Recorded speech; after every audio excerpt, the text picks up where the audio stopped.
Hi, I'm Kaelani Manuel. I would have to say that being passionate about what you do will get you through all circumstances. Just because I had the negative thoughts, just because I was second guessing myself, I knew I was passionate about doing this, and I didn't want that to reflect my negative thoughts to be reflected on my work ethics, my drive. So if you're passionate about something, it's something you're gonna love forever. It's something that you're gonna keep going on with. It's not gonna feel like work. You're gonna love what you do. It's not gonna feel like you're a slave to it anymore.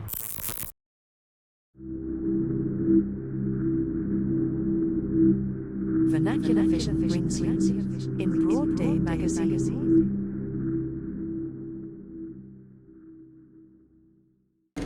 Angelica series. The 5-star faces fashion section. Greetings. I am Vanessa, a social construct who asks people questions about life and society. Today, my makers and I will interview Kaelani Manuel, an up-and-coming stylist in the city of Los Angeles. Hi, I'm Kaelani Manuel, and you're with me in Broad Day. What has fashion done for you, in terms of self-expression? Fashion is like a nonverbal way of communication. It's like a silent language, I guess you could say. It allows me to be loud, visible, and vibrant with just like fabric, textures, colors, symbol. It's always the detail that matters when it comes to fashion. What mentality has your career given you? And how does this mentality help you to conquer adversities in life? With my career in fashion, my mentality has changed me by paying attention to more detail, being more observant, communicating more, enhancing that, which goes in conquering my adversities, because I wasn't always the type of person to communicate well. And being in fashion, you have to know how to efficiently speak to people, be able to talk out loud in public areas. And with my career right now, I definitely am trying and enhancing with my way of communicating. During the era of COVID-19, what are the biggest hurdles that you've been personally met with? With COVID-19 being present in the whole pandemic, one of the hardest things and one of the hurdles that I have to go through was being isolated and not being able to interact with everyone, because with my career, I have to interact, I have to be hands-on, and now that COVID has somewhat been relieved, the pandemic and all thing, I have to be more precautious, take more caution with my clients, just because not everyone is comfortable with me touching on them, measuring them. And then when it comes to shopping for them, as one of my service, I do shop for people, so the stores aren't always gonna ship their clothes within the time that I needed, because my clients are on a due date. They need it by this time, so that's a hurdle that I had to go through with the pandemic and COVID-19. Looking back on your life, when would you say is the most critical point in forming who you are, in terms of standing out and pursuing your dream? One of the most critical points in my career was probably having a lot of self-doubts, second guessing what I want to do. Do I want to continue? Am I going to succeed in this? Just because I had a lot of negative thoughts going through my head. Am I going to be financially stable with this career? Just because I am freelance right now.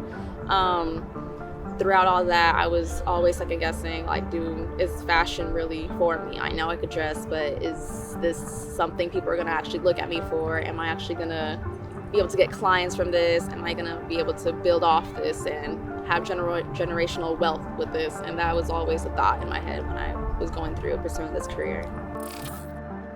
To anyone at a similar point in their life, what would you say matters most? I would have to say that being passionate about what you do will get you through all circumstances. Just because I had the negative thoughts, just because I was second guessing myself, I knew I was passionate about doing this, and I didn't want that to reflect my negative thoughts to be reflected on my work ethics, my drive. So if you're passionate about something, it's something you're gonna love forever. It's something that you're gonna keep going on with. It's not gonna feel like work. You're gonna love what you do. It's not gonna feel like you're a slave to it anymore. So that's what I would say. We are living through a major turning point in history. Some people are looking forward to the future, while others are more nostalgic, based on their sense of style or character. If you were forced to choose between being the first to comfortably live on Mars, or living your life as any celebrity on the Hollywood Walk of Fame, deceased or living, which would you choose? I would probably have to choose living on Mars comfortably just because I don't want to have to live somebody else's life, dead or alive, just because I would have to live through their experience. I want to be able to build off my own, make my own choices, be able to build an empire within, and I could do that on Mars. I'm comfortable there already, so I'm able to make the stand. I make, mark. I'm the first person to go through all that. If you could live forever, what is one thing you would love to be able to see? If I was to live forever, I would like to see people being more open with themselves, whether it's how they dress, how they talk, religion, culture, if they were gay or the LGBTQ community at all. At the end of the day, I feel like people should stay true to what they believe rather than what society says. If there were no social media tomorrow, what would people do?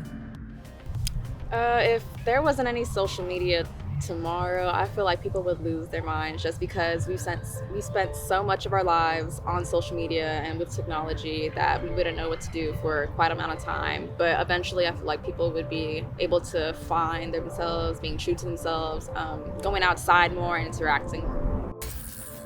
Do you think that technology will eventually override people's judgment?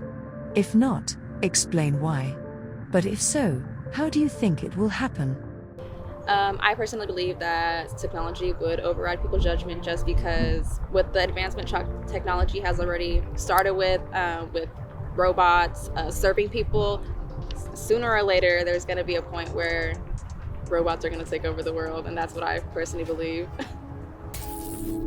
What is your number one rule when it comes to fashion? Thrifting. Thrifting is the number one way of being able to look good and be able to keep a budget. You're not best dressed when it comes to designer. It's the way you style yourself. It's the way you use textures within the designers. It's not because you're mixing designer, you're gonna look good. It's the way you pattern it. And now is the time to focus more on thrifting because it is sustainable right now. Module complete. My name's Kaelani Manuel, and you were just with me in Broad Day.